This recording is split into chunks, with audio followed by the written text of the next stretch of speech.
Geographers, welcome back. We are at Unit 7, everyone. Man, that is crazy. In the last 7 days, we have literally gone over through a year of content every night. I mean, I realize these live streams have gone a little long, especially doing the notes. But if you think about it, we're averaging like an hour, 45 to an hour for like the review part of it. And that's normally like a month of content in your class. So hopefully it's not too much, but you guys are going to rock this test. We got it on Tuesday. You're going to do great. So today we're going into Unit 7, just like all of our other things. We're going to start with going over all of the things in the CED. Then we're going to transition to the Kahoot to wrap it up. So remember the CED, what we're looking at here. Today we're going into industrial revolution, sectors of the economy. We're looking at different patterns. We are going to be going into measures of development, women and economic development, theories, trade. You've seen this if you've been at all of these live streams. This is part of that free preview, that ultimate review packet. Remember too, while right now we're kind of doing our little intro thing, check out those guided notes. We do have guided notes for this. So you can go down here. You can click on the guided notes and it'll be right here. Right there. I will fix that order later. But this will be the Unit 7 one. Don't make the mistake. It's not Unit 6. We are on Unit 7. So, yeah. Check that out there. Cool. So, we are looking at Unit 7 today. It is going to be awesome. We're going to go into a bunch of different concepts. Let me know before we start, where are people from? I'll pin some things on the screen. We'll get kind of started. Again, get those guided notes because that way when you're following along, you can take notes. Cool. Let's see here. Texas. Okay, good question. Tomorrow, the plan tomorrow, because it's the day before the exam, I'm going to post 2 more live streams. One's going to be shorter. I've seen a lot of people ask about FRQ stuff, so we're going to do one on the FRQ, like some tips, some tricks, and also like those task verbs. Also, too, if you haven't seen my new task verb video, definitely check it out. There's a lot. It goes quick. But I tried to give a lot of examples and really connect into that CED and also particularly the 2023 exam. So watch that video. I'll post it in the community tab again, but check that out. After that 7 o'clock one, we'll probably have another one at like 7:30. And that one is going to be me just taking a practice test. So that the goal is then I'm going to be kind of talking through my process of how you could handle some multiple choice questions. So that will be tomorrow. There'll be kind of 2 APHG live streams towards the end. So it'll be 7, probably 7:30. I'll post them tonight, so you'll be able to see them. We got people from Minnesota, New York, Florida, Iowa, Houston, Nepal, Georgia, Texas, California, Michigan. Welcome back. Some of these names I've seen almost every night, which is really cool. Alabama, Utah, Cali, Florida, United States, Illinois, Pittsburgh, Miami, California, Minneapolis, Minnesota, Texas, New York, Midwest, Mexico, Alabama. Awesome. We got people from all over the place. Cool. Great. We're going to get started right now. Why is this actually... Okay. That's fine. All right. So this is the part of the video where I'm actually going to cut it and transfer over. All right. Here's our one last massive review. Okay. So again, during this part of the video, remember, I'm not going to be checking that much the actual stream, or sorry, no stream, the chat. I'm going to be really trying to go into our notes, try to make it efficient and cover everything that you need to kind of know for Unit 7. Again, all this stuff is aligned to that CED. Cool. Let's get started. All right. Hello there. If you're just joining us, I'm Mr. Sinn, and that might sound a little bit like a frog, but that's because I've been live streaming and teaching for pretty much 7 days straight. And that's okay, because today we're going to be reviewing Unit 7, Industrial Economic Development, Patterns and Processes. It's the last unit of AP Human Geography. So make sure you got your notes out, or if you're not using my notes, get out a notebook, follow along, and let's learn some geography, people. Woo! We got a test tomorrow, and we're going to rock it. All right. Real quick. Yes, I saw comments on this. If you're interested, this is in the ultimate review packet. The video is up. We did this live stream earlier today. It was a lot of fun. If you didn't have the ultimate review packet, no big deal at all. I have gone over all of the stuff I talked about in this video in all of these live streams. So I was not trying to put anything behind a paywall or anything like that. I just wanted to give a reward and kind of thank those who have helped support the channel. That's all it was. The reason why we did that one there is because we've covered all of this stuff. And we're going to cover it all right now. So I want to thank all of those people. If you're interested, it's there. If not, not a big deal at all.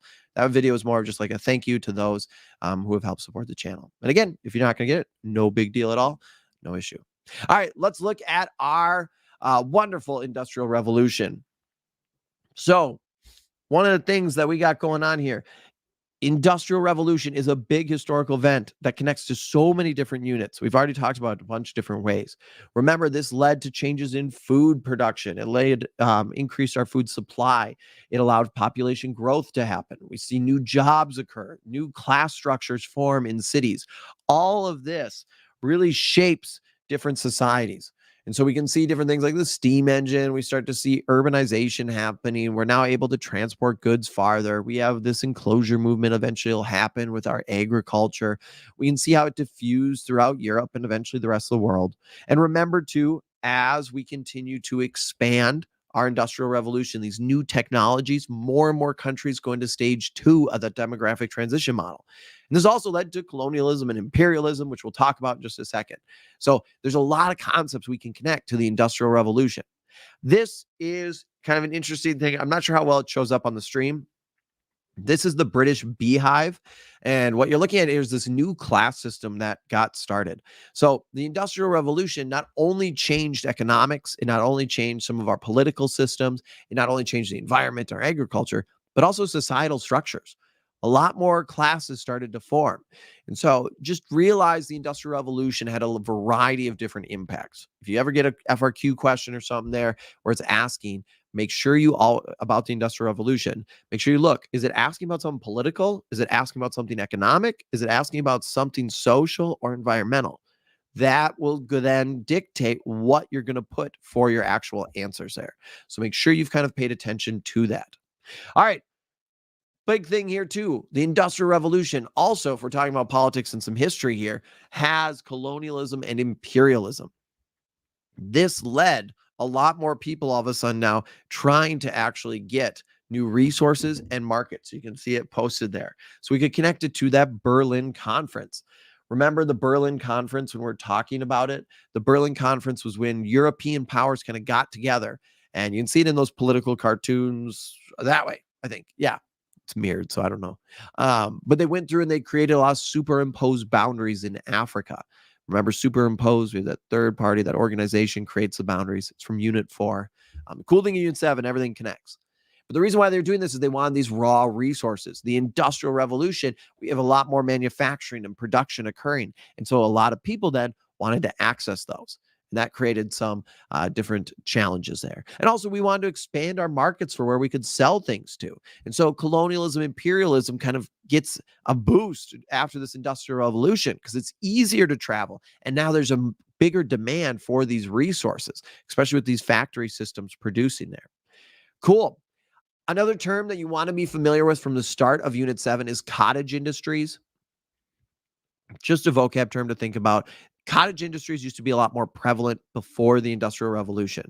This is when we were actually creating things at a person's home. So generally things are by hand. We're making individual custom goods. During the Industrial Revolution, we get more factories. And now we're starting to do mass production. And so cottage industries start to decline. They're not as profitable. And then the Industrial Revolution allowed for us to be able to standardize goods and produce a ton of them.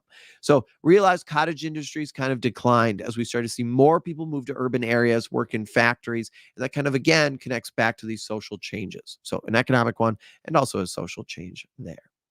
All right. Next one here, we got some more AI art. Industrial Revolution also, and this theme is going to come up a lot throughout all of this unit. It led to a lot of uneven economic development. So that's kind of the goal of this art here, was that it's created by ChatGPT 4. But generally speaking, what we can see is as countries industrialized, we start to see more of a discrepancy of wealth. So like We start to see maybe different income levels between different social classes. Even if we're looking at different countries, uneven economic development occurs. And today, when we look at this, we can still see some of the impact of that. Unequal economic development we can see with our core, our semi-periphery, and our periphery countries. We'll talk about those in just a little bit. But realize that this economic development that happens during the Industrial Revolution is not even with all people in a state or with all countries in the world or states in the world. So realize there. All right. Next thing that we're looking at here is some economic sectors. This is going to be important, and you're going to see these come up a lot throughout this whole video here as we're looking at Unit 7. Remember, we have things in the primary sector. Real quick for chat, what is in the primary sector? So what do we got? I'll try to pin something on the screen here. So what do we got for the primary sector here? Primary sector. I got mining would work, agriculture, farming. Yes. All right. Secondary sector, extraction of raw materials. Yes. Fishing, mining. Awesome job. Yeah. All right. Secondary sector now. So primary, jobs and activities that are involving extraction of natural resources from the earth. So a farmer, a coal miner. All right, we got manufacturing. Yes. A lot of there, getting the raw resources, and that would be more primary. Production. Yes, production. So that secondary sector. Primaries first. What do we do right away? We're going to get our raw resources. The secondary now is where we're going to actually take these raw resources and produce something. Here we're having these value-added products. We'll talk about that in just a second. But we're now starting to manufacture and produce stuff. Our products here are having a greater value.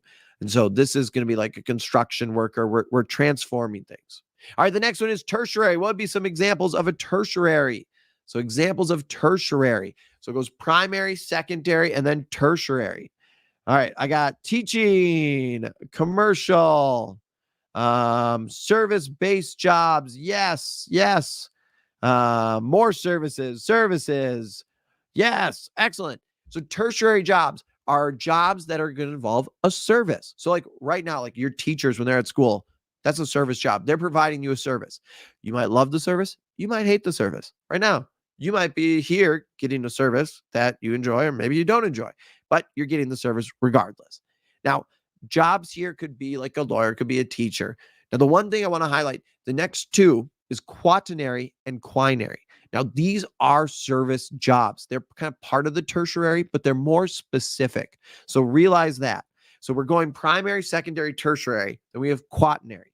Anyone know what quaternary would be? What do we got here with quaternary? All right. What do we got? We have research, data and information, jobs that provide information, quaternary, high skilled, research, very specific, acquisition of it there. Yeah. So that quaternary is again an example of a tertiary, but these are jobs that are focused around acquiring, processing, and sharing information. So a journalist, a teacher could also probably fall in here. The quinary is going to be our last sector.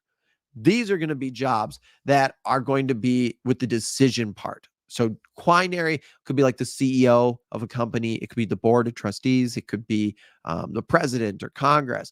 These are, again, services, but these revolve around decision making. So like for education, this would be like the curriculum director, or the people who's like for College Board, they're creating the CED, the course exam description. That's going to be more the quinary. They're figuring out the decisions. And then your teachers are going to be figuring out, okay, how do we collect this information, distribute it to you? So there's different levels here. So hopefully that kind of helps. Yeah, that would definitely be for the quinary. So again, primary, secondary, tertiary, quaternary, and quinary. You want to be familiar with those. You're going to keep seeing them throughout this unit. One thing I want to highlight, again, I mentioned it already, is value-added product. So here, similar to a value-added crop, we're looking here at a product that's been processed. And the end result is that we actually have more value. That end product is a higher price than if we were to have just sold those raw materials to make. So realize that is going to be important for this. And this kind of happens again in that secondary sector there. Another thing that you might see, possibly, I just wanted to quick mention it. It's capital investment. We're looking here at industries and investment in different products here.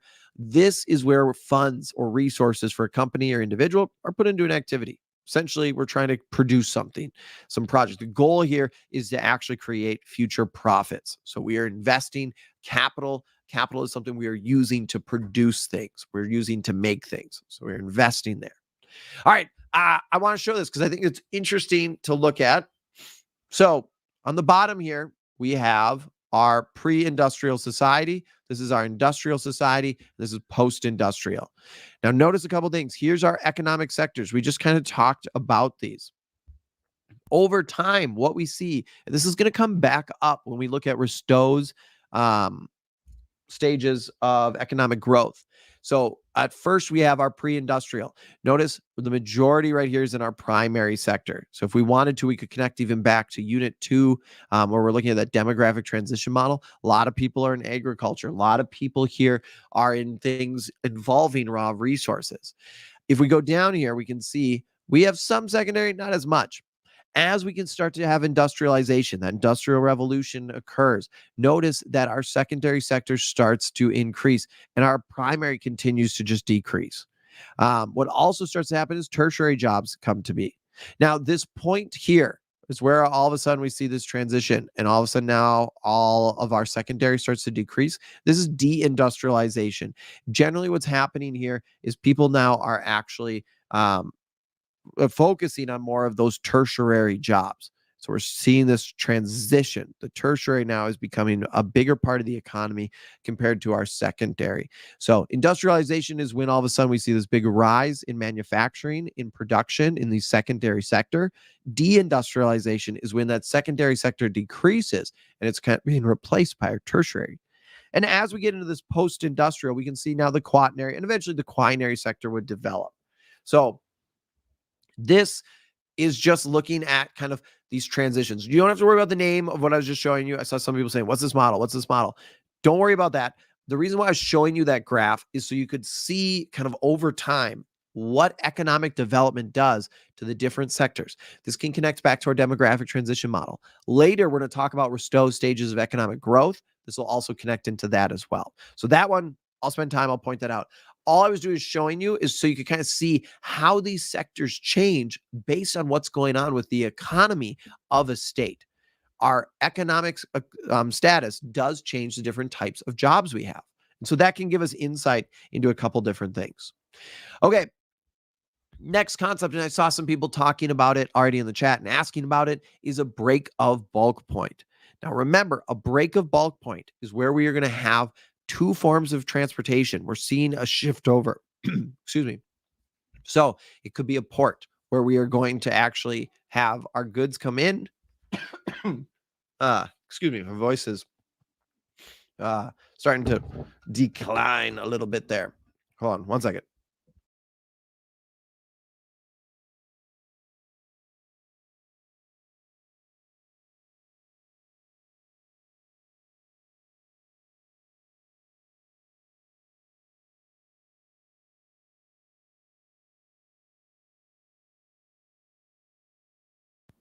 All right, let's try this again. Okay, I'm back. Throat's it's slowly going. That's fine. So break of bulk points, though, this is going to be where we're shifting our transportation. We're going from one mode to another. So I mentioned a port. We have cargo ships come in. We have this freight that's going to get taken off, and then oftentimes it's loaded onto a train or onto semi-trucks, and then it's shipped across the country. So break of bulk points, that term, you just got to remember, it's when goods are transferred from one mode of transportation to another. That's all you got to remember with break of bulk points. All right, our next thing that we're going to go into is Weber's least cost theory. Anyone know what three things Weber's least cost theory is based on? What three things there? What do we got? Airport could also be a break of bulk point. Yes. I won't tie. Yeah, like going to trucks to ships, that would connect to break of bulk points. Yes. All right, I see one. Agglomeration. Yes, that would be one. Transportation would be one. And there's one more. Not land costs. Labor. Yeah, that would work. Yeah, labor would be our last one there. Yes, excellent job.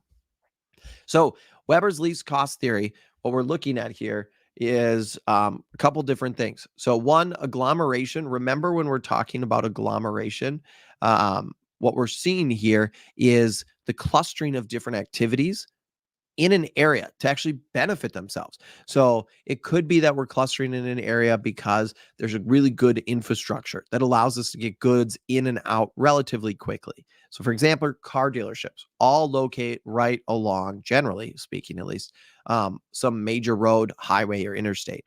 It allows them to take advantage of quick transportation methods, which can get products in and out really quickly. They also kind of group together because a lot of people, when they're shopping for cars, they always go to multiple dealerships. So there is an advantage to these companies grouping together. So that way they can actually benefit from each other there. So that would be agglomeration. It's going to come up later in our unit too.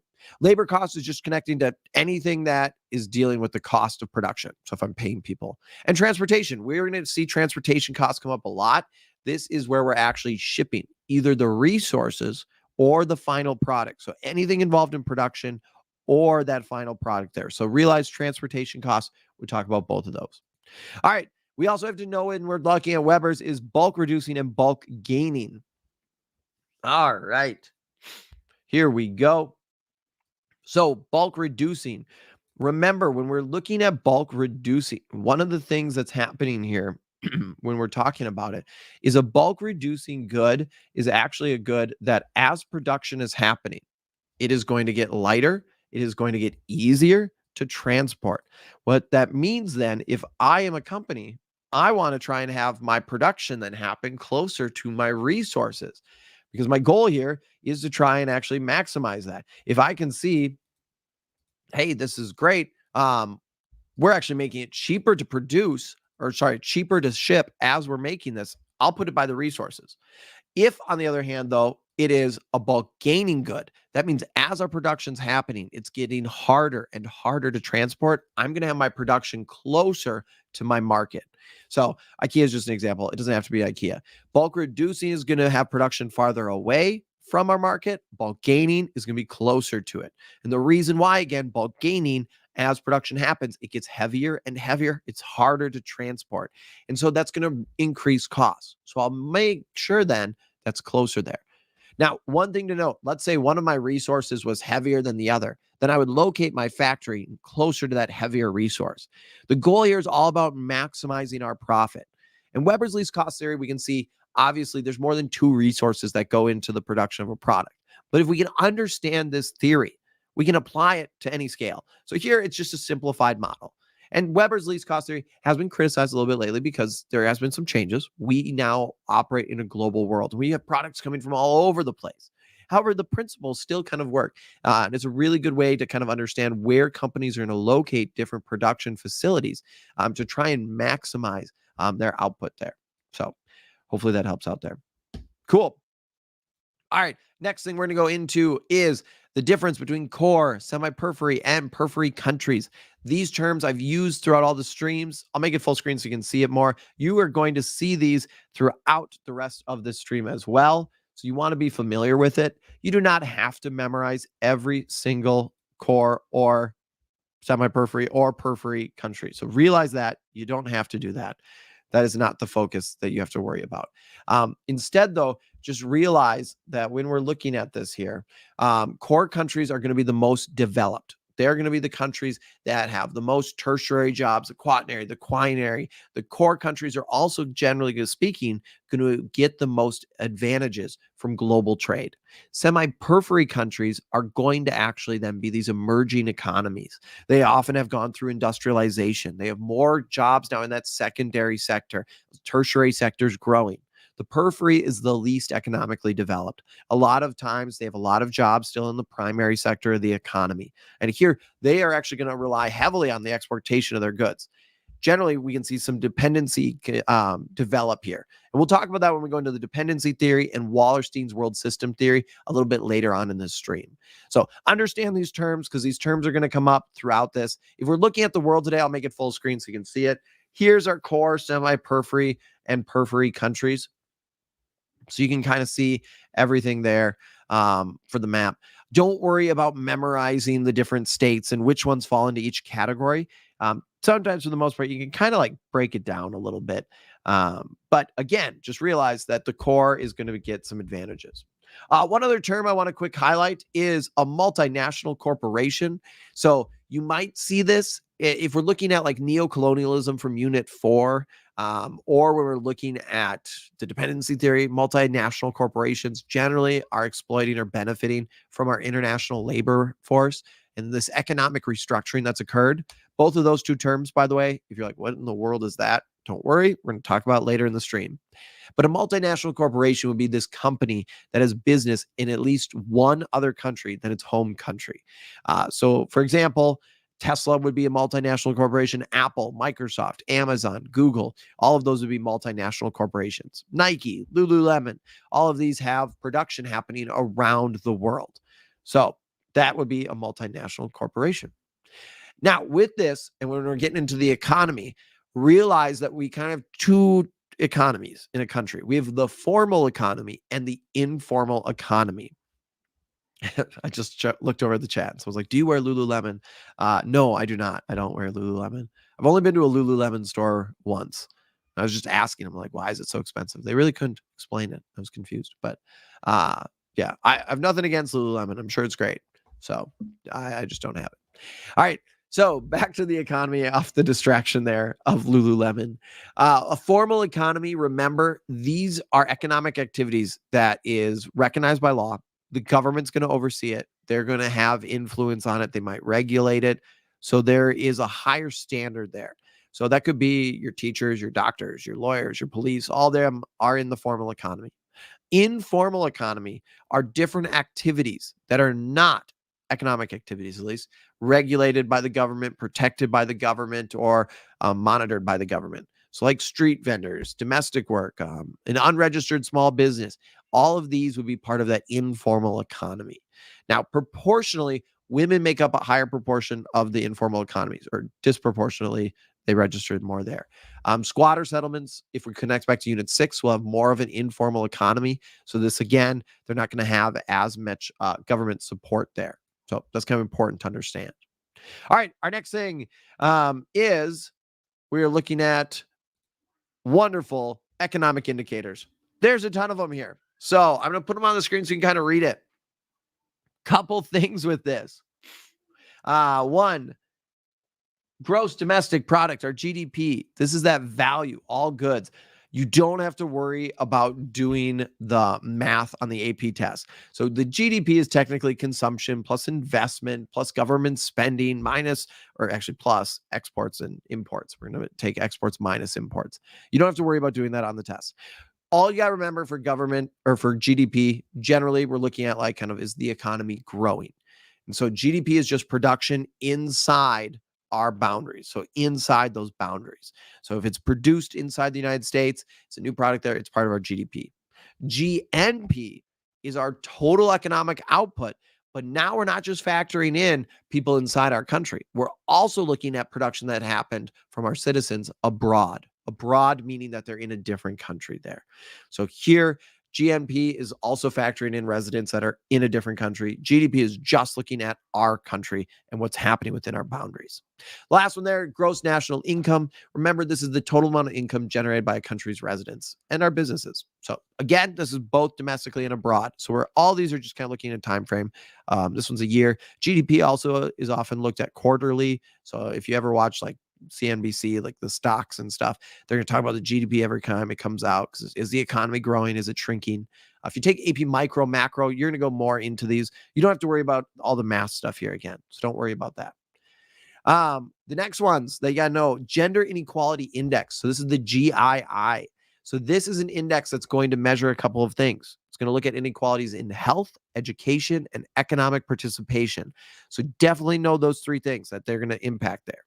The other thing to realize, so these maternal mortality rate and adolescent one, they just kind of connect into some of the health stuff. So I just wanted to put these on the screen just as a reference, just in case maybe something connects here, because that gender inequality index is going to be looking at the health of women. It's going to be looking at birth rates. It's going to be looking at also our total fertility rate, our infant mortality rate, different things that we looked at from previous units there. So understand again, these are concepts from Unit 2. So hopefully you remember these. But make it bigger. I just saw that. I can make it bigger. So here's our gender inequality index. Again, this is going to be the important thing to kind of focus on here. What we're going to do, it all connects. People are saying it all connects. It does. It does all connect. What I want to show you actually to better understand the gender inequality index and also to see how economic development kind of increases there is I want to show you this map here. So here's our gender inequality index from 2022. One thing that you don't want to mix up on the AP test, notice that the lower the lower our gender inequality index is, the less inequality. The higher, the more inequality.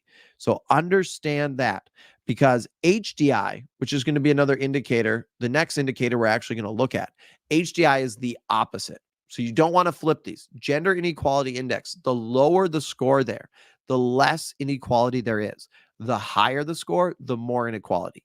When we get to our HDI, our Human Development Index, it is the opposite. There, for Human Development Index, the higher the score, then the more economic development has occurred. So just understand that. You don't want to flip those. I'll put it back so you can kind of see the map there. One thing, again, you can see is like if we were to connect this back to our core, semi-periphery, and periphery countries, notice, again, these core countries and these semi-periphery countries have a lower gender inequality index. Again, that connects back into our Unit 2, and it connects into culture and all these things. They're all connecting. If we connect into Unit 2, as economic development happens, we know women gain more roles in society. Economic growth occurs. Traditional things start to kind of shift a little bit. So it all connects. All right, the next one is a Human Development Index. I'll put it up on the screen so you can see it all the way. This is the next one that I mentioned. Here, again, we're going to be looking at the higher the score, the better. So here we're looking at our life expectancy, years of schooling, and that gross national income per capita. Whenever you see per capita, we're kind of looking at our population here. So again, just like our GII, our Gender Inequality Index, this can range anywhere from 0 to 1. But here, the higher the score, the better. So that is important to understand. And this indicator allows us to actually compare different countries to see that level of human development. So we can use this to compare different people or countries, not people. Here right now is, as of today, I went on to the UN and took this screenshot. So here, at least as of right now in the UN, so we can see Switzerland is in number 1, Norway number 2, 3 is Iceland, 4 is Hong Kong, China, 5 Denmark, 5 Sweden, 7 Germany. Yes, actually we have a tie. I just realized that. So Germany and Ireland, then Singapore, Australia. So kind of going down the list. So this is the HDI. Again, the higher this value, so you can see here, the higher the value, the more economic development has occurred. The lower the value, sorry, not just economic, human development. We're looking at Human Development Index. So this is looking at those schooling years. It's looking at our life expectancy. So that is what we're looking at here when we're looking at that HDI. So generally speaking, again, as we see these HDI scores go up, that is better. Standard of living's higher. People are living longer. People have more education. So it's a great thing for that social and economic development. Again, don't mix it up with the GII. That one we want a lower score. So hopefully that kind of helps for there. Again, I'm not really looking at the chat right now. So I realized, I think someone said like there's a super chat. I'll get to those later. I just want to make sure we're reviewing the notes and making sure it makes sense. So once we have a little break, I'll do some of the super chats and also look at your guys' chat there and kind of react. All right, another map I want to highlight. This is another thing that's listed in the CED, that course exam description. So one of the things we can see here, this is looking at oil consumption. And what I want you to notice is that as we continue to see more economic development, we actually start to see more fossil fuels being used. And generally that's because, again, we have more of our industrialization that's happened and we're doing more of a consumerism society. So just understand kind of how that is functioning, how we can see this looking here. So we can see for our map, again, some of our more developed countries have higher use of some of these fossil fuels. It's another thing that's mentioned in that CED. Another thing that's going to be mentioned in there that we want to have an understanding of is with microloans and also microfinancing.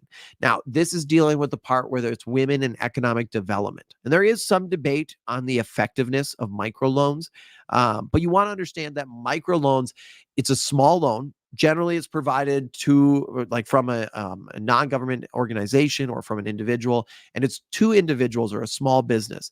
And these are generally going to go to people who are excluded from traditional society. They might not have access to banking services. And the goal here is to try and help people break this cycle of poverty, to be able to kind of lift themselves up and their community up. So microloans is just the loan. You also might hear microfinancing.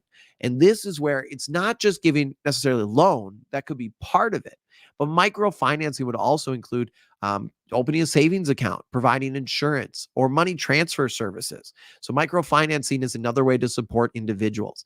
Having a bank account is a big deal because it means you can save money. It also means you can get a debit card or a Visa. You can actually then spend money. So the goal of these loans, generally, the microloans and microfinancing, is to help people in need, particularly in less developed areas, so less economically developed areas. It's a great way also to help women get out of poverty and to be able to boost up different communities. So be familiar with those two terms. You might see them on that test. Another thing when it comes to also women and economic development, you might see this word right here, gender parity. This, don't get freaked out if it's on there. This word is in the CD. So it's in, I believe it's the learning objective. I'd have to go back and check. I know for sure it's in there. What I'm trying to do is pull out vocab terms that are in the CD that maybe you didn't necessarily focus on, because if it's in there, they can talk about it and they might use it in a question. But this is really just looking at economic development. What we're talking about here is this connection. We're looking at gender equality, essentially. So like as happens, as economic development occurs, what we see is women gain more and more roles in society. And we can connect that back to that human development index. We can connect it back to our demographic transition model. All these things kind of connect. So don't get thrown off. It's just looking at equality between men and women and opportunities. Cool. All right. We are about to go into the theories of development. So there's a lot here. I'm going to be, when I explain this, kind of keep it up on the screen so you can see. I'll kind of pop back and forth, but I want to make sure these are making sense. Realize, especially with Ristow's, we're going to connect back to our different economic sectors. So primary, secondary, tertiary, those are all going to come back. We're going to also get into that dependency theory and Wallerstein's world system theory. So core countries, semi-periphery, it's all coming back. But real quick, I'll do a couple like shout outs. Look here. So from LeBron James, shout out to Mr. Dengel's second period. So shout out to the second period. Shout out to Miss Adams. You got a 5 on your final. Hey, that's fantastic. Way to go. Way to go. Way to go. Way to go indeed. All right. Shout out. Oh, sorry. I accidentally clicked off and your comment's already gone. Okay. We got a bunch of shouts in the chat.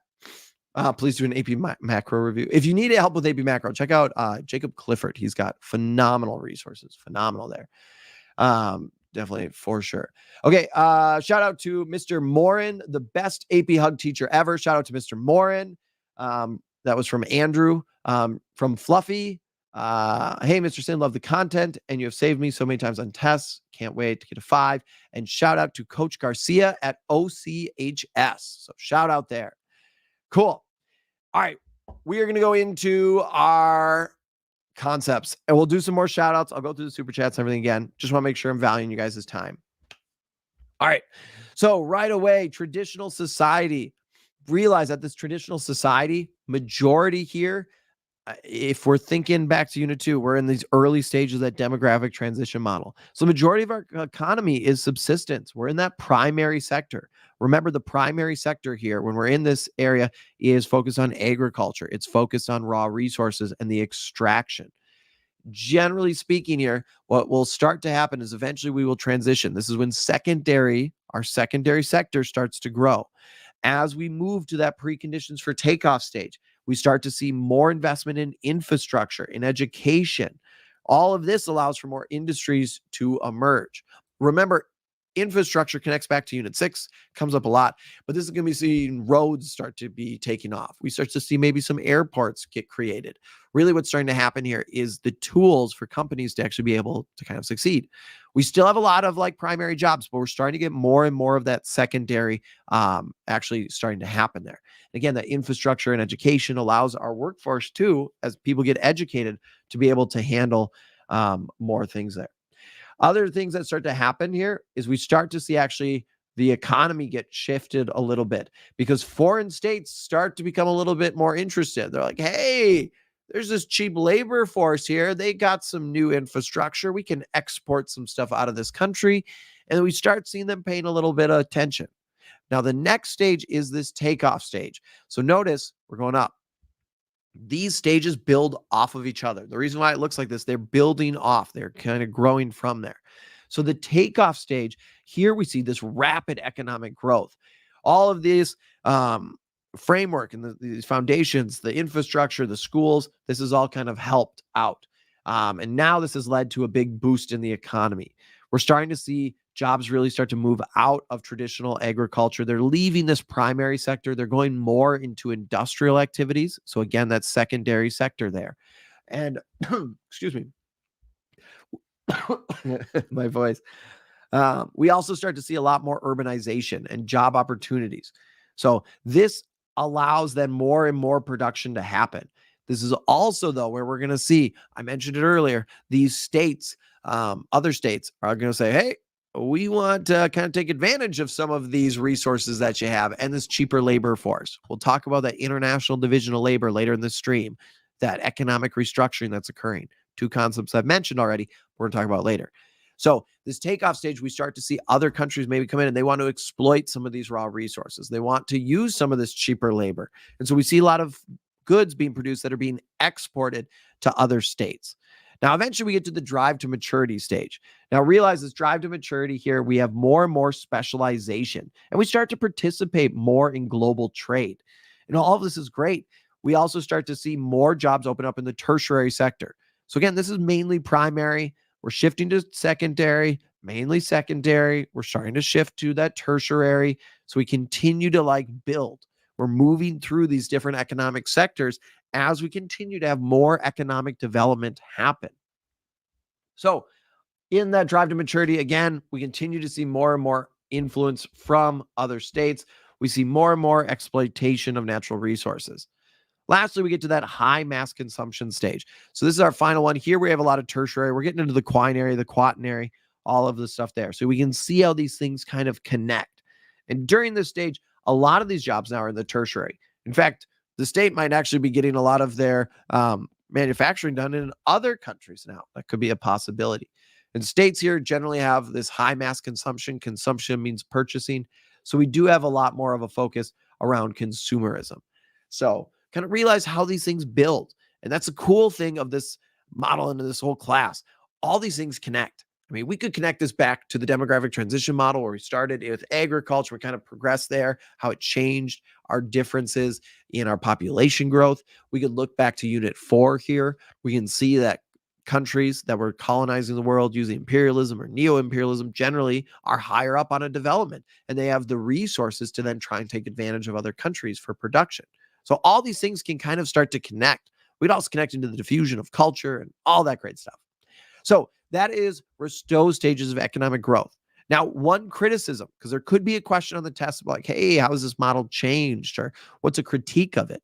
Well, we can see it doesn't really factor in the impact of colonialism. It's not really highlighting that. It's saying that all these countries or these states, we can quick put it back up here, that they all are kind of going in this order, that every country will eventually get to this high mass consumption. So it's not factoring in this impact that exploitation could have. For example, if someone all of a sudden is stuck and they can't advance anymore because they are continuing to get taken advantage of and they don't have a workforce producing for themselves. So that would be a criticism there.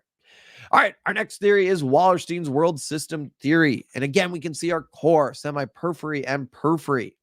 Now, one of the things here that we're looking at is when we're talking about, notice the interconnectedness, the interdependence. Core countries, Wallerstein thought, generally are going to benefit more from this global trade. Disproportionately, they will get the most out of it. They're going to take advantage of that cheap labor and those raw resources and materials from the semi-periphery and the periphery countries.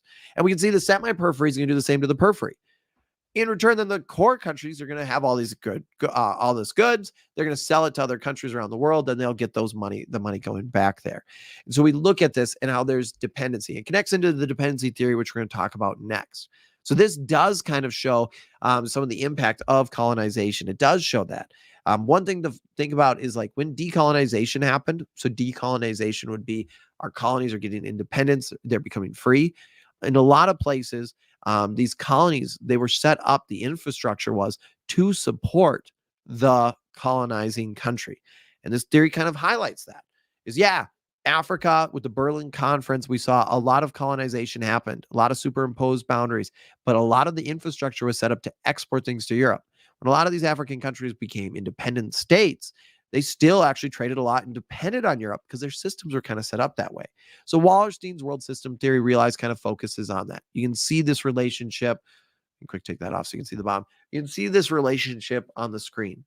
Um, One critique of Wallerstein's, or people who've kind of pointed out some flaws, they're saying like, well, hey, there's a variety of things happening today, like microfinancing and microloans. We talked about that earlier in this review already. And these non-governmental organizations that are actually doing a lot of good to try and help these countries develop and kind of trying to break this cycle. So none of these models or theories are 100% perfect. So just realize that.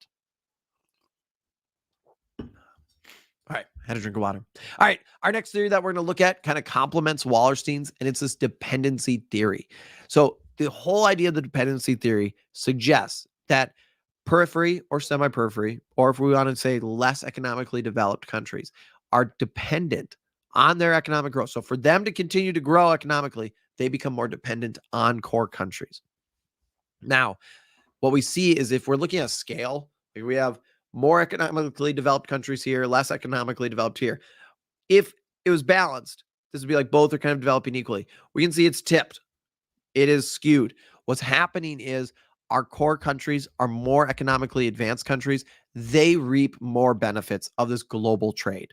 If we connect back to Unit 5, when we looked at plantation farming, again, plantation agriculture generally happening in a less economically developed area, cheaper labor. It is exported then to more economically developed areas.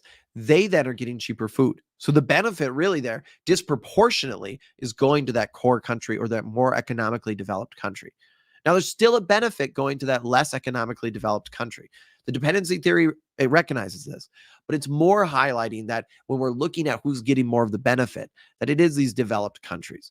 So just realize that's a dependency theory. It complements Wallerstein's saying like, hey, that this development isn't equal. And one thing that I know a lot of my students have always asked about is, well, why wouldn't the less economically developed countries just demand better wages or stop the exploitation? Well, the issue is there's more or less economically advanced countries. And so what happens if is, let's say country one is like, hey, we want to increase our workers' pay, and we are going to actually increase the amount of production here. That core country, or to be fair, it could be a multinational corporation, is just going to say, okay, well, we got like 15 other countries over here that'll produce it for less. We'll just go with them. And generally speaking, that can be an issue, especially if these countries have developed a commodity dependence. So we talked about that last in Unit 5. Commodity dependence is another vocab word that you want to be familiar with. So here is an example of a commodity dependence. This is now Venezuela, to be fair to them, they have been trying to kind of move away from it. But a commodity dependence is where over 60% of our exports are made up of a certain commodity. So we can see here, definitely more than 60%. We have a huge focus on our exports for Venezuela on petroleum, gas, oil. And this can be a big issue. This means that their economy was heavily connected to the exportation of this resource. If anything happens to the price of gas, then they're in trouble. And unfortunately for them, it did. Price of gas has gone down, which then leads to their economics to struggle. So commodity dependence, it is a risky thing. Generally, you don't want to have that. You want a diversified export kind of portfolio. You want to have money coming in from a variety of sources. So you're not just at the whims of the market on one particular issue. So that'd be a commodity dependence, a concept you kind of want to have an understanding of as well. Cool. Excuse me. All right. Next concept here is globalization. We've been referencing it a ton. The quick get a drink of water as you read it.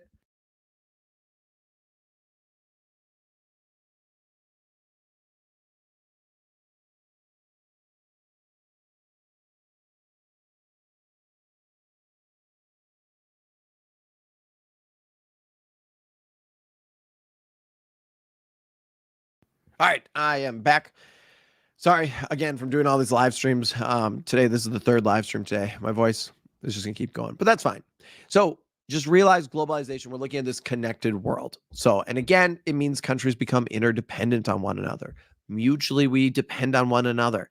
And that can even, if we want to connect back to Unit 4, limit some sovereignty. Because if I'm now depending on you, that means that if you want certain things, but I don't like that, I might not be able to do what I want because that might make you mad and you might not trade with me anymore. And all of a sudden now it's like, well, I needed those goods. So all these things kind of can connect here. So globalization, this big process, economies, cultures, businesses, politics, it's all interconnected. We all are interdependent here. So realize that. All right. Woo. I'm not going to. Some people are saying, don't die, take care of yourself. I am. It literally, I don't know how my voice sounds. It doesn't sound good to me. It is just because of all the talking every single day and then teaching. So don't worry about it. It's not a big deal at all. Hopefully the audio sounds good though for you guys. All right, the next thing we're going to go into, and we're getting down to the kind of the last part of the unit, and eventually we'll be switching to the Kahoot. But we're looking at trade, and we're looking at different connections on this globalization. And one concept you want to be familiar with is neoliberal policies. So neoliberal policies, a vocab term you might see. These are going to be economic policies or could connect into politics, so like political ideology. But generally, the focus of any neoliberal policy is to try and give freedom from the government here, free markets, and free trade. So we are trying to reduce barriers to trade. We are trying to reduce government regulation. The goal here, again, is that free market and free trade. Free market, if we connect into economics, Adam Smith, hands off, laissez-faire, just let the free market figure it out.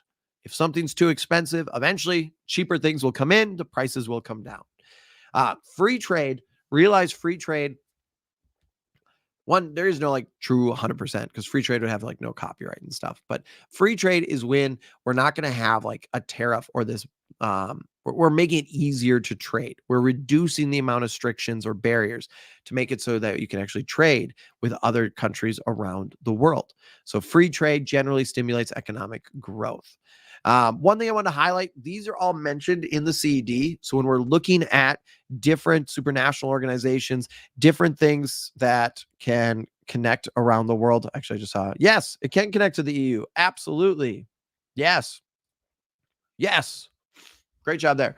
So these are different things that are mentioned by name that promote globalization. So they foster greater globalization. And we're also looking to here again at more of these neoliberal policies. So I'm not going to go into all of the different things about these organizations. Just realize these are in there. We're looking at different advantages to these. So you maybe want to spend a little time just seeing their purpose, but that's about it. You don't have to memorize all of the different states that are part of them. It'd be just understanding their role in promoting more globalization. So that would be about it. Don't worry about like breaking down each member or memorizing all the members or things like that. Okay, a tariff. I mentioned a tariff. Tariff, honestly, there's a lot of confusion when it comes to tariffs. Tariffs are going to be the opposite of a free trade. So one of the reasons why tariffs occur is generally because a state is concerned that they're going to lose too many domestic jobs. Remember, domestic means we're talking about our own country. So like local, we're looking here. So a tariff is going to be, I'm going to put a tax, it's also called a duty, on anything coming in to the country. And we could put it on specific products. We could put it on a specific country. We could put it on specific resources. So a tariff here is as products come in, they have to pay an extra tax. Now, the reason why we have this is because as they're coming in, we're making it more expensive. So let's say I could produce product A in China, and I could produce it for $5. But if I was in the United States, it would actually cost me $15 to produce it because here we have higher wages for our employees. I have to give benefits, things of that nature. So China, I can make this product for $5. I can make this product in the United States for $15. Now, one issue that a country might have is like, whoa, all of a sudden, we might see a lot of jobs be like, why am I going to pay people $15 in the US? I'll just go have this stuff made in China and I'll make it for $5. Then I'll bring it here. I'll sell it for more. I'll make a bigger profit. A tariff would be put in place to try and counter that. The goal is to try and motivate companies to bring things back. So I put a tariff in. Let's say the government says, all right, for product A, we are going to put a $5 tariff on or a $10 tariff. That $5 product now in China that I'm producing in China, I have to come back. I'm bringing it into the US. If I have to pay $10, now all of a sudden that product is going to cost me to produce $15, 5 for my production, 10 to the government because of the tariff. The one thing that is skewed a lot of times is it's not the country that's actually paying the tariff. It's the business. And generally what's going to happen is the business then, they aren't going to just take the loss. They're going to pass on to the consumer. So generally when we put tariffs, it raises the price of different goods and the consumer is the one that pays more for it. There's a variety of different beliefs on like free trade, on tariffs. You'll go more into in economics. Generally speaking though, trade facilitates economic growth. We trade and we are better off. The United States, we trade with countries around the world. Maybe you realize this or not, but at your disposal, if you live in the US, you have access to more goods and services than pretty much any other country. It's because of our trade and our specialization. So trade is good. It helps us be able to grow. So that would be a tariff in case you see it. It does go against then free trade. So that would counter that. All right. A couple things going into our next stuff here is the complementary index and a comparative advantage. So these are also dealing with trade. So when we're looking at this, what we're talking about here is complementary. Really, we're looking at, does your exports and imports, do they match? Are they compatible? When we're talking about the complementary index, we're really trying to see, okay, I need cars. You make cars. You're exporting cars. I'm trying to import them. Great. The higher the score on this index, that means we're more compatible. We are producing what we need. A comparative advantage is dealing with specialization. So everyone has, when we're talking about comparative advantage, it connects into this thing called opportunity cost. You don't have to really worry too much about opportunity costs. Really what it is realize in your life, maybe you've realized this already, anytime you make a decision, you're giving something else up. So right now, all of you are on this live stream and we're reviewing for AP Human Geography. You could be playing Call of Duty, Fortnite. You could be out with your friends. You could be doing other things. You've given that up. You have chosen this. So that is an opportunity cost. Opportunity cost is if you weren't doing this, what would you be doing? Comparative advantage looks at countries. And what it's saying is, all right, like the United States, we don't have infinite resources. If we want to build more trains, that costs money, that costs labor, that costs time. And so when we're building more trains, we're not building something else. Comparative advantage is saying, hey, let's see what we are the best at. So like right now, I'm making this live stream. I would like to say I'm decent at it. There's a lot of things I think I can do better and continue to improve on. But I'm a lot better at doing live streams and making YouTube videos than I am at making a phone. If I wanted to, I could try to figure out the phone, but it'd take me quite a while to do that. It's in my interest to maybe focus on what I'm good at, and I can trade with someone else who's good at making phones. So I'll go and buy my phone from Apple instead of trying to make it myself. We'll kind of trade there. We're exchanging goods and money there. So depending on what you have an advantage in, it's specialization. When we specialize, we are more efficient.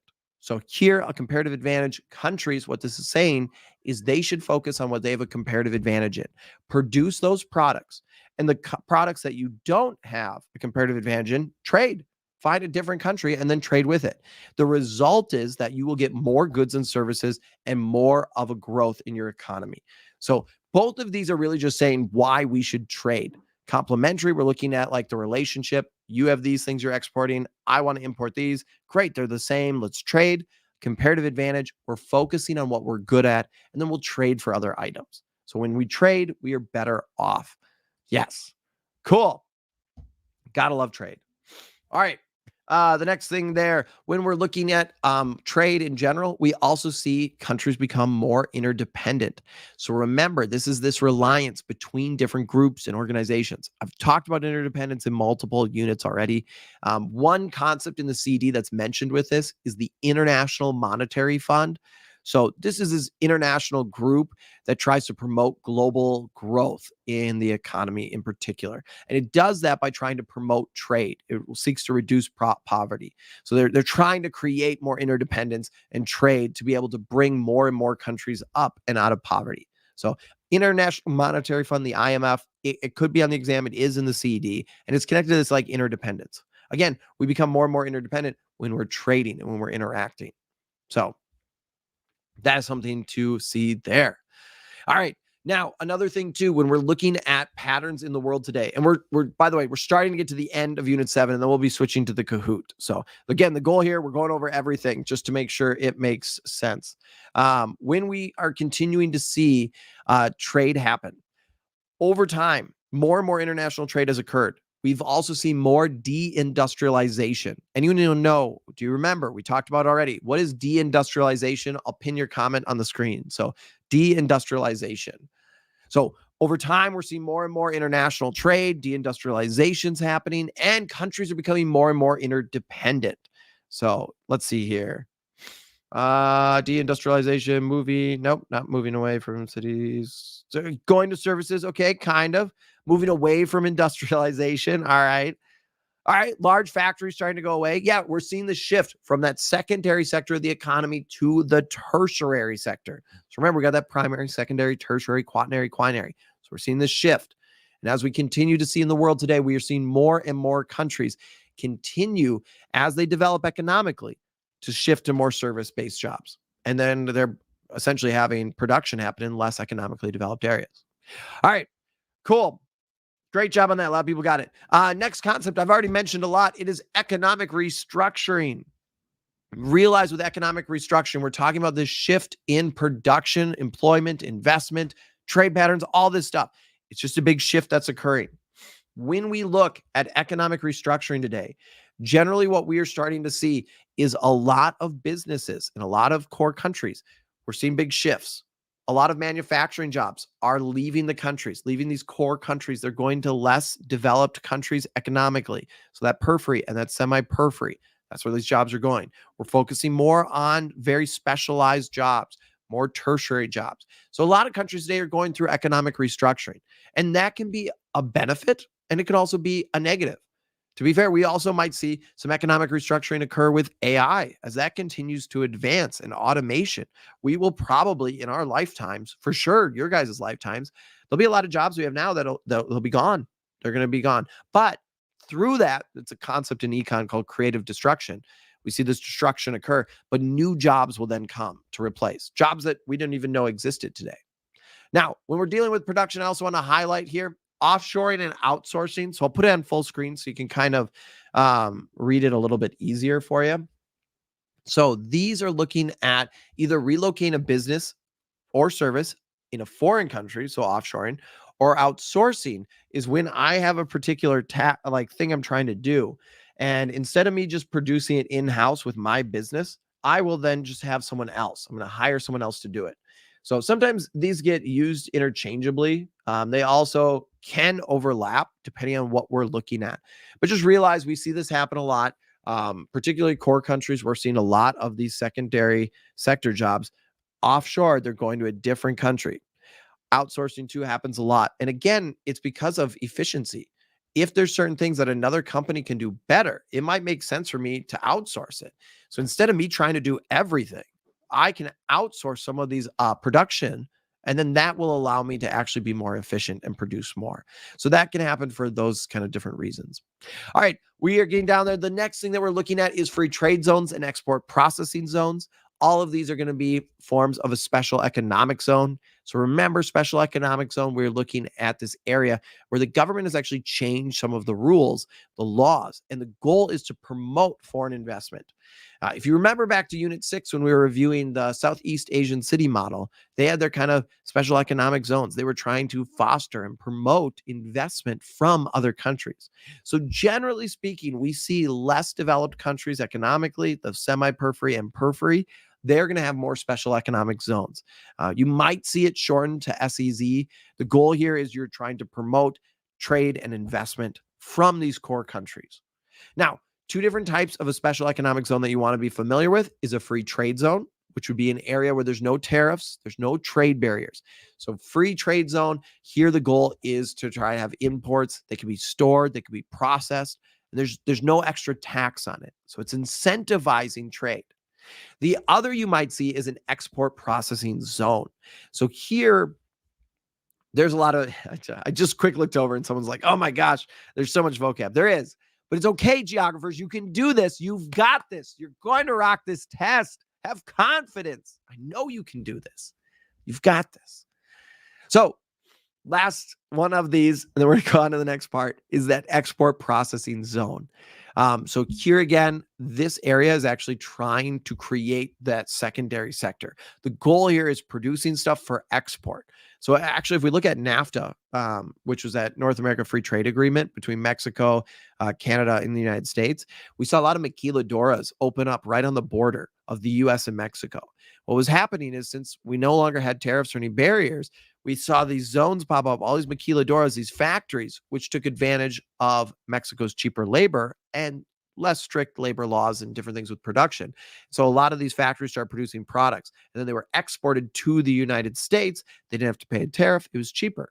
Unfortunately, that did lead to some deindustrialization. We can look at like Detroit, for example, which unfortunately lost a lot of their industries as these companies decided to offshore or outsource their work, and they brought it over to Mexico to produce it for cheaper. So there is consequences to all of these.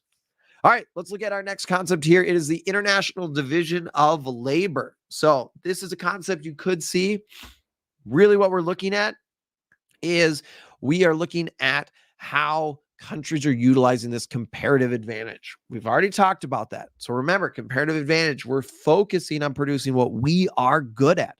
And then we are going to actually try and import. We're going to buy from other areas what we're not as good at. So that would be comparative advantage. Here, this International Division of Labor, more and more what we're seeing is these core countries, these multinational corporations are actually having their work done and their products made in semi-periphery and periphery countries. Then they're shipping them back. So that is going to be kind of this International Division of Labor as it's changing. Again, this is an impact of globalization. All right, our next thing is the multiplier effect. So this can happen in a variety of ways. The graphic there kind of helps a little bit. Think of it this way. If Apple opens up a new factory in wherever in the world, so they open it up in a country, they hire all these people.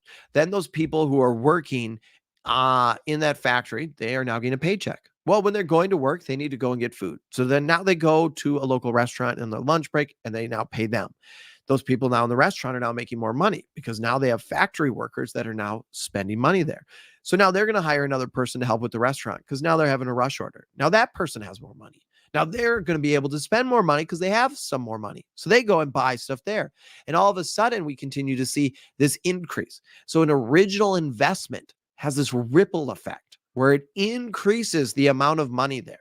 So that's the multiplier effect. I'm spending maybe $10, but that impact is like $20 on the economy. And the opposite can technically be true too. If that factory closes, all of a sudden now there's less people working in the factory. They're not getting lunch. That store needs to lay people off. They have less money. Now they're not doing as much. So it can have the opposite effect. The multiplier effect, it could be through the government or it could be through a business that could start it. So just realize that that would be the multiplier effect there. All right. Cool. Getting down there. Here we are looking at production now. So we're getting into Fordism and post-Fordism of production. So these are methods of producing things. And I'll put this on the screen so you can kind of see this graphic here. So when we're looking at it, realize all of these are dealing with, after the Industrial Revolution, we are looking at this mass production model here. So Fordism, generally speaking, we have our raw resources, our parts, they go into manufacturing. We're just making kind of one type of good. And then what we have here is our sales and distribution. Post-Fordist, though, now you have more option. So as we're continuing to go through here, we can see that the customer can actually buy a variety of different goods. We're more flexible. We're also maybe using just-in-time delivery. We're producing a variety of different products here in different kind of stages. So just realize this connects into our production. Cool. Another concept that you want to know with production is economies of scale. We talked about this in Unit 5. So remember, this is as a company grows, it's able to reduce that average cost to produce its product. So the reason why it's happening is because as they invest more in their machines and their production methods, eventually they can continue to produce. Like, so if I'm buying an assembly line and I'm buying all that production, all that stuff, I now have paid for it. I can now keep producing at a cheaper rate. Eventually, maybe my business grows so much, I need to buy another assembly line. And so I'm going to have to upgrade it there. But all economies of scale is as a company grows, it's able to reduce the average cost to produce a product. So individually, the cost of producing one unit goes down for them. This gives them an advantage. This is why many large multinational corporations are able to produce things for such a cheap price because they have that infrastructure already built. So if you're trying to compete with them, it's very difficult to compete with. And that creates some issues there. Okay, we are down to the last like 3 things. I realize this is a lot. This unit is huge. So I really wanted to make sure we're going into everything. Then we're going to start our Kahoot. I also realize I've missed some super chats and some shout outs there. So I'll get to those right after. I just want to make sure that I can get through all of this for you. Yes, I was just quick. I thought I saw one of my students. Maybe not. Maybe I missed it.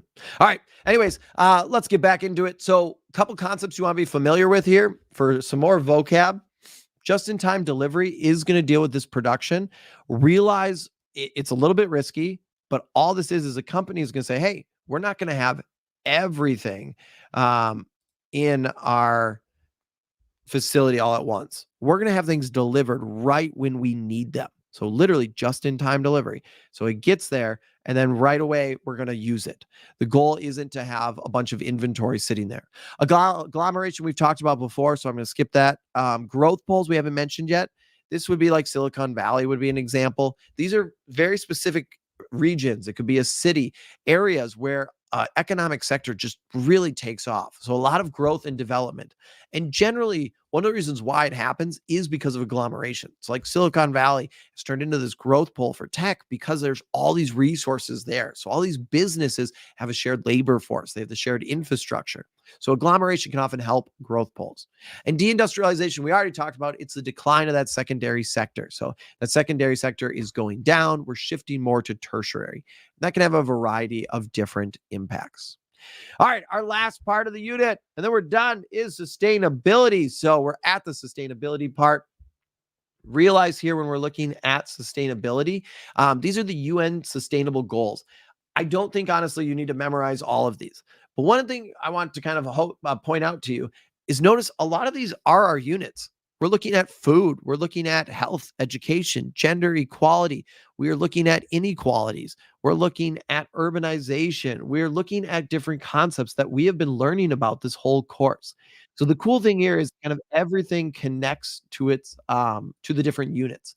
So that's the one nice thing with these. Just realize that when countries are kind of focusing on these developments and when they're kind of continuing to advance and try to be more sustainable, it leads to a higher standard of living. And it also to helps promote more economic growth. Yes. All right, cool. We got 2 more things left. One, I want to highlight sustainability in general. It's the use of the Earth's resources in a way that makes sure future generations can use it. You also might see resource depletion. I don't know why I'm talking for a while. Depletion there, which is just be essentially we are exhausting our natural resources. So maybe we've exceeded that carrying capacity and we are actually starting to see our natural resources decrease. The last concept there to highlight is degradation. So you might see this more with Unit 5, like environmental degradation. This is really a decline in the quality. So that could be our ecosystem. It could be natural resources. And generally, it's because of human activities. So understand that. All right. Very last term of Unit 7 is ecotourism. And that's it. We are on to the Kahoot. So you can get signed into the Kahoot in just a second. Ecotourism is on the screen. There it is. So here, form of tourism, we're trying to conserve the environment, promote our wonderful local people, and learn about indigenous cultures, things there. Woo! All right, that is Unit 7. That's it. We have officially, I realize I can see in the chat, some of you guys are like, this is taking a long time. If you think about it, all these unit reviews, we're going over like a month of content for each one. So this one's definitely a little longer. There's a lot to talk about there. We're going to do the Kahoot now. Hopefully you're having some fun. So let's switch things up. and get it up and going. If you were watching the other video, thank you for watching us. Tomorrow, just as a recap and a reminder for people, I am going to be doing some live streams. We're going to do one on some FRQ task verbs. It's going to start at 7 p.m. Central Time. The other one that I'm going to do is going to be on taking a practice multiple choice test and kind of explaining it and breaking it down. So that way, hopefully, it kind of helps you for the test. The reason why I'm looking around right now is I'm trying to like all these different screens. I'm trying to get the Kahoot up. So thank you all for joining us. We're going to do the Kahoot now. Let's get people in this Kahoot. So here you go. Again, if you're noticing everyone's already in there, that is because of the ultimate review, or not ultimate review packet, the Discord server. It's all in the Discord server. So you can check out the Discord server there. Right now, Discord server, it is crazy. We have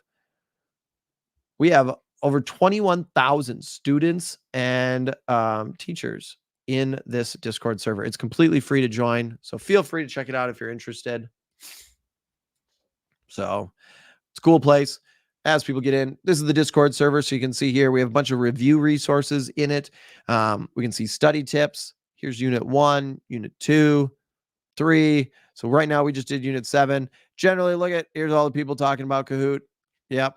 So they're all studying, reviewing. We got a full chat here. All these are students. Everyone's saying hello. Yeah, you're awesome. You're all great. So this is free to join if you're interested. You can check it out. All right, we're going to get started with our Kahoot. Good luck, everybody. I'll put the Kahoot code on the bottom just to make sure you can get it. I'll also get to some of the super chats now. So once I get our Kahoot code up. So Unit 7, here we go. Question 1. Which indicator could we use to understand the standard of living? Which indicator? What do we got? All right, so the Kahoot code correct.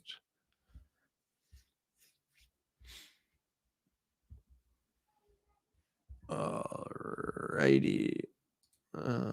Perfect. All right. Switching things up here, just making sure everything was actually working. Cool. And 3 seconds left on the clock. And it is our gross national income per capita. So we're looking at how much money is coming in. The per capita we're looking at by individuals in our society there. So that generally shows a standard of living. The higher that number, that means more people have access to wealth, more people have had opportunities there. So if we're looking at economics, at least. All right, we spent some time looking at this. So we are talking about which country has the least gender inequality. So we're talking about our gender inequality index here. So remember, don't mix this up with the HDI, that Human Development Index. Those are different. How we're going to interpret the data is different. So check that out there. All right, I'm going to go to the comments. Let's go to the super chats that I'm behind on. Shout out from Mooney. Shout out. Shout out to you.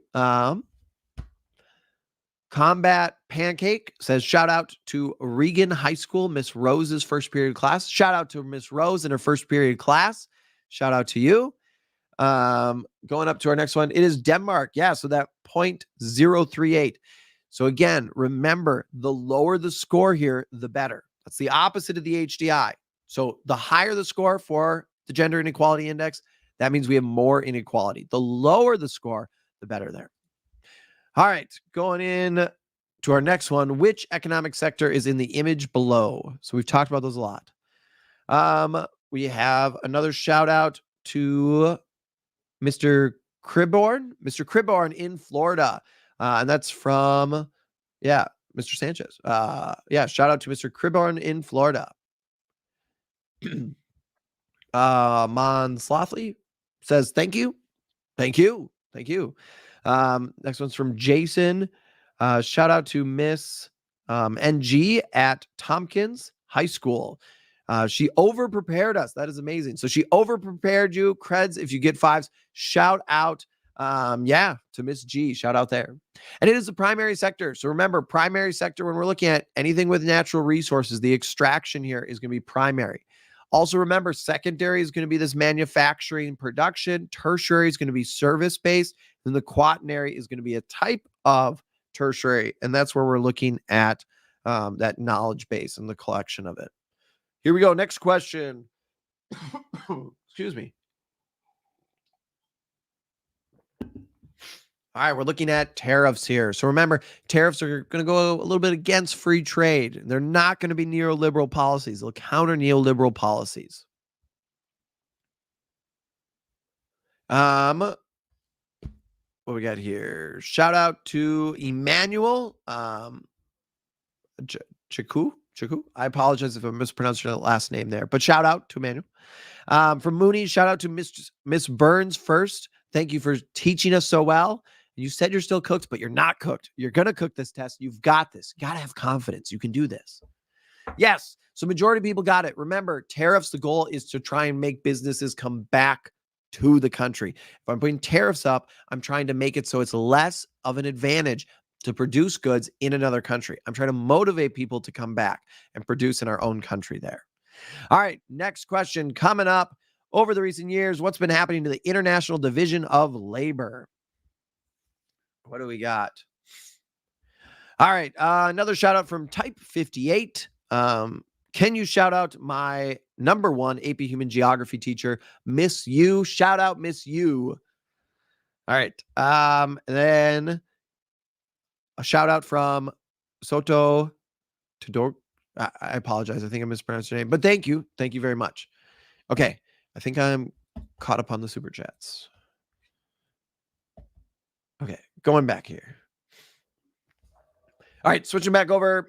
Cool. Majority of people got this. Yes, we can see this again in all of those different theories of economic development and our world trade. So again, that International Division of Labor, we're seeing some shifts. Core countries are focusing more on tertiary, periphery, and semi-periphery is going to be more that secondary there. So good. You guys are getting this. You're rocking this. You can do this. Which of the following would promote investment from foreign companies? So what do we got here? What do we have? All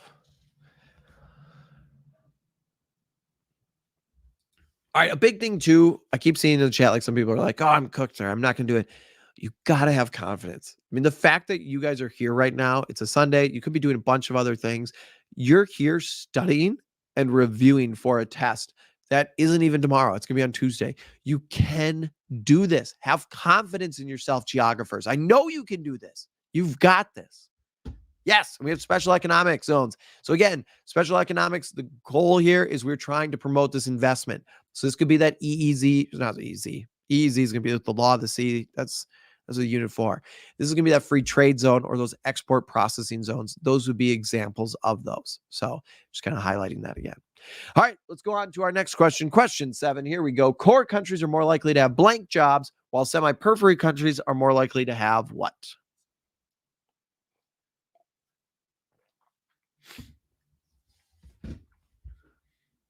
We have a question here. I'm going to try it. I'm going to I realize I'm behind on super chats again. I'll try to get back to that. The GNI, so Gender Inequality Index, or wait, oh, sorry. You're looking at the gross national income. Gross national income, we're looking at how much money is being made by businesses and also our citizens. So that's just focus on money. GDP is looking at production that is happening only within our country's boundaries. So like if I'm talking about the United States' GDP, it is production that is occurring just in the country. And that could be production from people who are citizens of the country. It could be foreign companies as well. So hopefully that helps maybe a little bit there. And yes, it is the tertiary sector and secondary. We've talked about this a lot, so we're going to go on to our next one. You guys are starting to get this down. Awesome, awesome, awesome. Yes, you are getting 5s. We are on question. Some people are asking about the amount. We are on question 8 of 27. So if for some of these that are like really, we don't have a lot of like differences here, we're just going to go to the next one. So if pretty much everyone's getting it, we might just go to the next question there. Some people ask about the Gini coefficient. That would be more of like AP microeconomics, not as much here, but the Gini coefficient just looks at the amount of income inequality. You don't really have to worry that much about that for AP Human Geo. All right, cool. Majority of people got bulk reducing good. We're looking at that change in our transportation. So we're going from like one mode of transportation to another. You guys rocked it. So awesome job there. All right, here we go. What is not one of the factors that Weber's least cost theory uses to determine the location of production. So what do we got? All right. Switching back over, kind of try to catch up on some of these. Shout out to Miss Ebby's first period. So shout out there from shout out to Miss Ebby's first period. Okay. Shout out to Mr. Bordrick, the GOAT. Shout out to the GOAT. Awesome. Shout out to Mr. Nicholas. Shout out to Mr. Nicholas. We got this one. Yes. So remember, we have agglomeration, transportation costs, and those labor costs. One thing quick, and actually I'll pin someone's comment here. So I'm not on the super chats right now, but what's the difference between a bulk reducing good and a bulk gaining good? And where are they going to locate their production? So I'm going to go to the next question, but this also connects into Weber's least cost theory. We are practicing that. So what do we got? Bulk gaining, bulk reducing. The Kahoots are posted. They'll be in that ultimate review packet. So if you're interested, they're in the ultimate review packet. You can do all of them there. All right. Quotas would be, so someone's, so what are quotas? Quotas would be like, I'm only going to allow so many people, like immigrants, into the country. So I could say, hey, I'm only going to allow this many people from this country in. I'm going to put a quota. It's going to limit immigration there. Bulk reducing gets lighter and it's closer to production. So close. Bulk gaining, heavier, so it's closer to the consumers. That's a good way to put it there. Bulk reducing, closer to the materials. So the production, the only reason why for that first comment I said close, production, we're trying to figure out where to put the production. So if it's bulk reducing, meaning as we continue to produce our product, it is going to get lighter. Then we're going to have it close to those raw resources. Bulk gaining means as production's happening, it's getting heavier and harder to transport. So that'll be closer to the consumers or that market there. All right. We have a little bit of a divide here. So remember, cottage industries is one of our vocab terms. Cottage industries get destroyed here. We do still have coal production. That happened a lot during the Industrial Revolution. Just-in-time delivery still happens. Family farms still. But cottage industries really took a hit during this time because what was happening is everyone started producing these larger factories, this mass production. So cottage industries kind of faded away because that's where we used to make things by hand and personalized. Now, you still can find people doing that, but it's a lot more rare. All right, the image below is known as what? What do we got here? Shout out to my teacher, Rashad. Shout out to you. Can I shout out? This is from Jada. Shout out Miss Patpoff, the best AP teacher. So shout out to you, Miss Patpoff. I apologize if I'm mispronouncing these names, but shout out to you, the best AP teacher. Another one, shout out to the GOAT, Mr. Saborn. Shout out to you. What other ones? Cool. Majority of people did get this. Again, break of bulk points. We got this transfer occurring there. So we're going to go on to our next one. Awesome job. Again, there's a lot of vocab in here, but also too, the more we practice, the easier this vocab becomes. So it becomes easier and easier. All right, we're looking at a country's HDI. Remember, this is going to be different than if we were looking at the Gender Inequality Index. How we interpret it does change here. So what do we got happening? We got our map. Anyone know what is our scale and scale of analysis here? So anyone have an idea? I'll pin a comment on the screen. I'll try to go here. Global. So we have a global scale. Looking at the world. Our scale of analysis would be national. So we're looking at national. So scale of analysis is national. Again, the boundaries here clearly matter.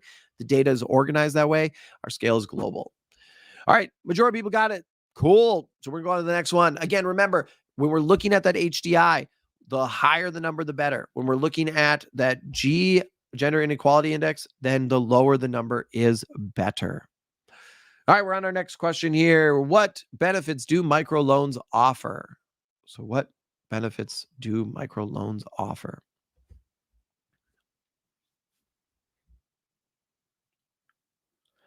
Shout out to Miss Jadar from Jesuit High School. So shout out to Miss Jadar from Jesuit High School. Trying to catch back up. I apologize if I'm missing things. We have a lot of people on the stream, which is amazing. It's just really hard. So if I'm missing something, I do really apologize. I'm trying to keep up. I'm trying to especially read the super chats. I'm trying to look Also, too, at the chat, we got a lot going on. Yes, majority of people got this one. Great. So microloans, again, help with women, especially in less economically developed areas, be able to have their own small business, to be able to grow. Microloans, microfinancing, that's all the goal there. All right, which of the following best explains a commodity dependence? So what do we got for a commodity dependence? What do we have? Some people are saying that you can't get into the Kahoot. I apologize. What probably has happened is we maxed out Kahoot. So we might have crashed the Kahoot. So I will post this in the Ultimate Review Packet if you want to. Otherwise, you can follow along. I apologize that you weren't able to get in. So you still can follow along and have fun. You can say the answers in the chat, and that could be a way to do it. Yeah, so the majority of people did get it. Again, commodity dependence. This is a negative because it means you are going to be fully dependent on this exportation of these commodities. If the majority of our exports are all in one thing or two things, that means if anything happens there, our economy is in a lot of trouble. And we saw that with Venezuela. They had, like we looked in our notes portion, a massive, massive reliance on natural gas and oil, or not natural gas, but petroleum. All right.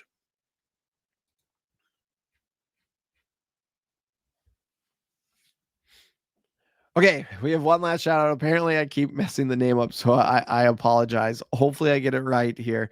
But it is a shout out to Mr. Seaborn, or wait, Seaborn, Mr. Seaborn, Mr. Seaborn. Hopefully, that's right.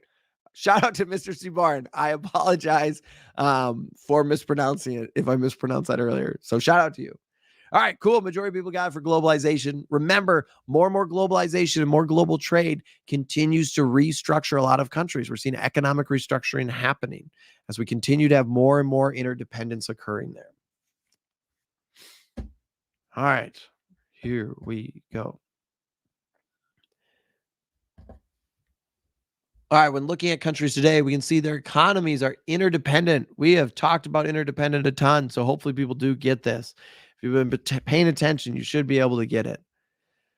Woo, I'm getting tired. But still, it's a lot of fun. It's crazy seeing all of you guys here. I'm so just happy.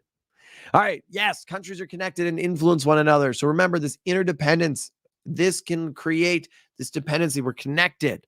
That could challenge sovereignty. That can lead to more production. It can lead to more specialization. All these can be good things. All right, we got our next one here, which looks at the United Nations Sustainable Goals. We talked about this at the end of our notes. So remember, that was at the end of our notes that we looked at all of this stuff here. So what do we got? What do we got happening? All righty. 5 seconds left. Again, I don't think that you have to memorize all of these different ones. The focus, though, is on these themes and patterns. And again, we can kind of see all of our different units connected here. All right. Yeah. Higher economic development and social development. So all of these is not going to be true. The reason why we're not going to see a reduction. Reduction means goes down. Our GDP isn't going to shrink. Our GNP isn't going to shrink. Also, too, it's the yellow is saying the higher amount of jobs offered in the secondary sector and less in urban areas. We can still have a sustainable society and have urban areas. So it's not going to be all of the above. It's just going to be red. Generally, when we focus on our sustainable goals, if we're looking at this quick again, notice it's a reduction in inequality. It's gender inequality. We want to reduce hunger. We want to reduce poverty. All of these things are going to lead to economic growth, social development. That's going to continue to advance our society. So it wouldn't be those others there. If you're looking for my review packet, you can find the link in the description of this video. So the link's in the description of this video. You'll be able to find it there. So definitely still time. If you're interested, by all means, check it out. The Coots are in there. Plus, any of those unit summary videos that aren't on YouTube, they're all in the Ultimate Review Packet. So if you're interested, great. If not, no big deal. Find something that works for you. All right. Here we go. So this, I would say, is not a major focus. These are not listed in the CED. So right now, I would not be spending time learning all the different economic and political ideologies. That's not a big focus here. There could be things maybe connected to free market when we're talking about neoliberalism, but these other concepts not necessarily as big of a focus. Cool. Majority of people are getting this one correct. So we're going to go on to the next one. It's crazy seeing how many people are in the Kahoot. If I do skip through a question and you're like, hey, I really need to know the difference here, please let me know. Realize though, I'm not trying to ignore anyone. It's just the chat goes so fast. We have so many people and I'm trying to bounce back and forth. So generally, it's just hard for me to keep up with it. I did see one person. I was going to pin it and it's already gone. They were asking about neoliberal policies. Remember, neoliberalism is the promotion of more free trade, free market. And so that could be a government policy. It could also be a trade deal. So that'd be more neoliberalism. All righty. So which of the following would explain why we want to maximize things? We want to try and get as much of our efficiency as possible. So that would be the correct answer. Again, not all of them. So citizens in more economically developed countries have jobs in the primary and secondary sector. We know that's not true. One of the things that happens is as we continue to see advancements in the economy, it is more the tertiary. Yellow here is saying they can reduce trade deficits and offer more jobs for citizens. A trade deficit would just be if we're trading with China, or actually here, easy way to think of a trade deficit. Maybe you shop at Target. If you don't, pretend you do. You go to Target, you're giving them money and you get goods back. Target, I would bet, does not give you money. So you have a trade deficit. You are giving Target more money than they're giving you. But you're okay with that because that's a trade that you were willing to do. So a trade deficit is just an imbalance in the amount of trade happening, monetarily at least, between two different countries there. All right, let's go on to our next question. We are getting down there.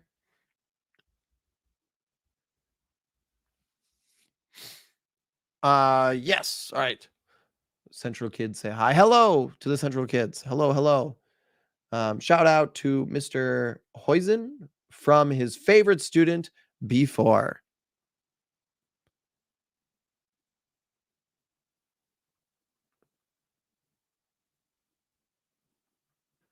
All right, here we go. What is our order? All righty. So we again have that traditional, the preconditions for takeoff, drive to maturity, and high mass consumption. So we had some splits here. We talked about this in our review. Remember, this does change how we're seeing development. And again, we could connect into that primary, secondary, tertiary sectors there. Cool. Let's go on to our next question. Change in the leaderboard. Big changes in the leaderboard. Woo! Oh, you did it in the opposite order. You did it upside down. You did it upside down. Rigged. I'm so sorry. I'm so sorry. What happened to the takeoff? I'm sorry. I didn't mean to do it in the wrong order or whatever. The takeoff, I can only put so many options for Kahoot. That's all it was. All right, here is our next one.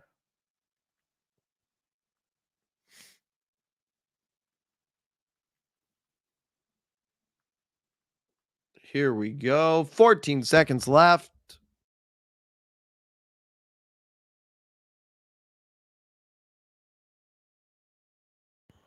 All righty.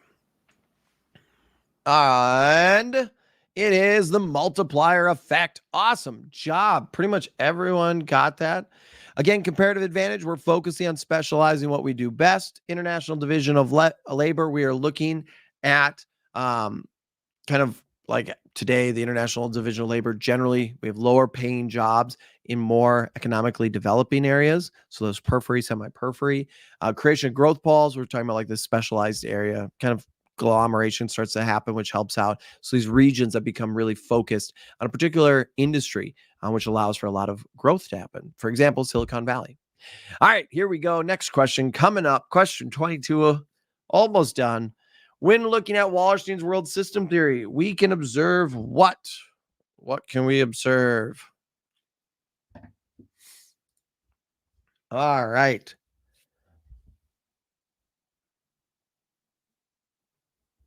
Okay, going down.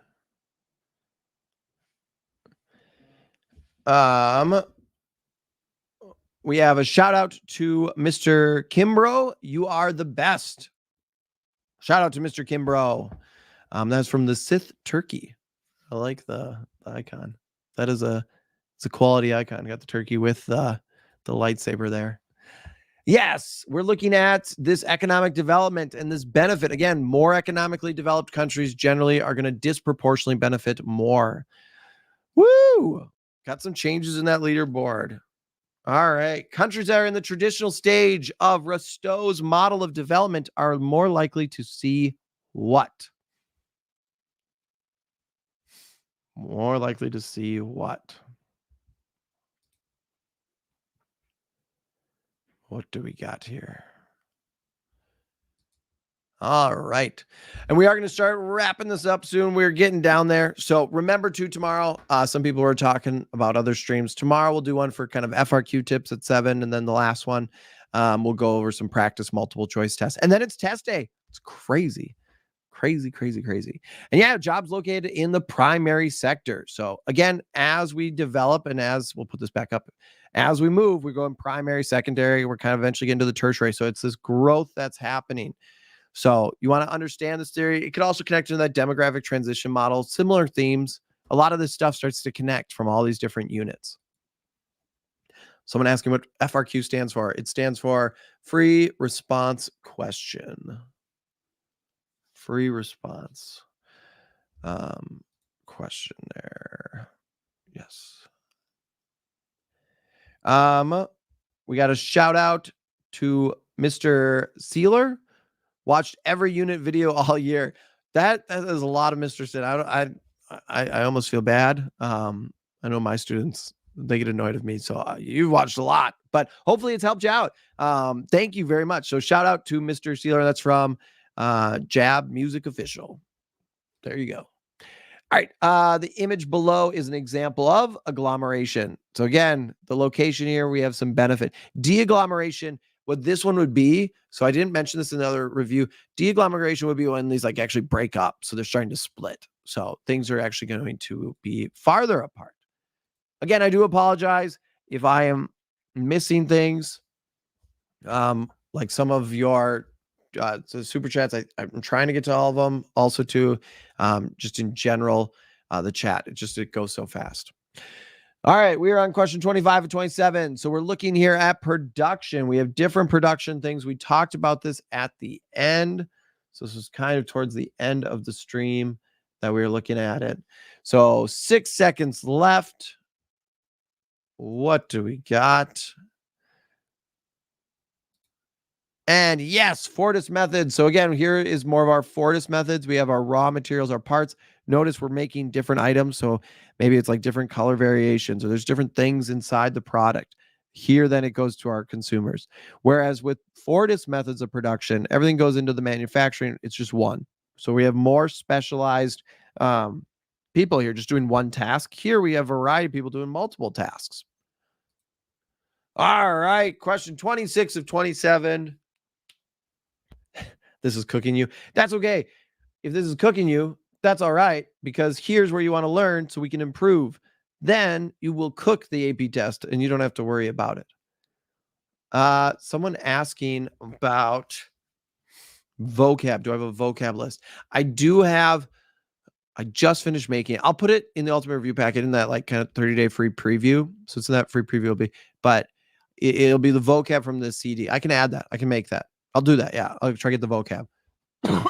Excuse me. All right. Country has more urbanization jobs in the secondary sector. Yes.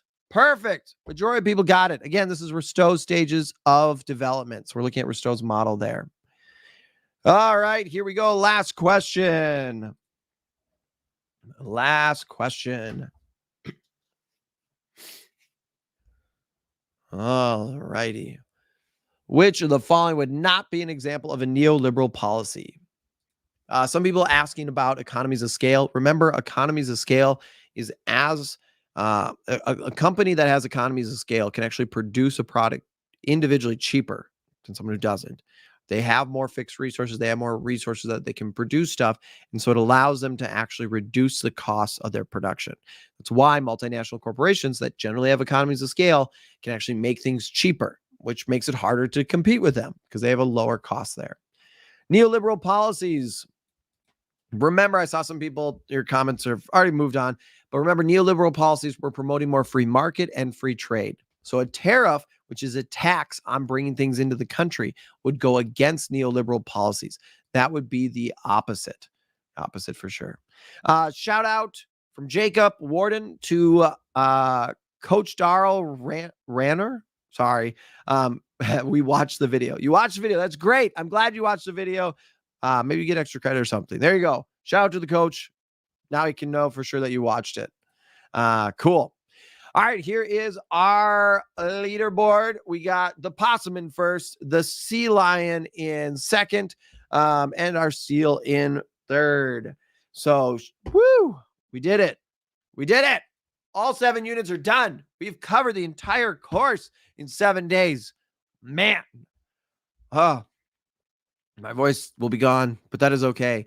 All right, I'm going to wrap it up because this is the longest live stream we've done to date, and this is the 3rd live stream I've done today. Tomorrow, again, there'll be 2. They'll pop up in YouTube in just a little bit, so you can check it out in that playlist. Thank you all so much for coming out. Excuse me. I really appreciate all of you. I am sorry if I didn't get to anyone's comments or chats. There's a lot. I will go back. I'll make sure to look at all of them. Remember, you can do this. You've got this. We're in the end game now. Don't give up. If you're getting discouraged, if you're getting overwhelmed, believe in yourself. Pause, take a deep breath, go back, and then keep studying, keep practicing things. You're going to be able to do this. It's a lot of work now. The stress is high now, but when it comes to after that test, oh, you're going to feel so good. So tomorrow we'll have 2 last live streams and then we're and it's at the test time. So thank you all for tuning in. Have a great day, great night. Enjoy.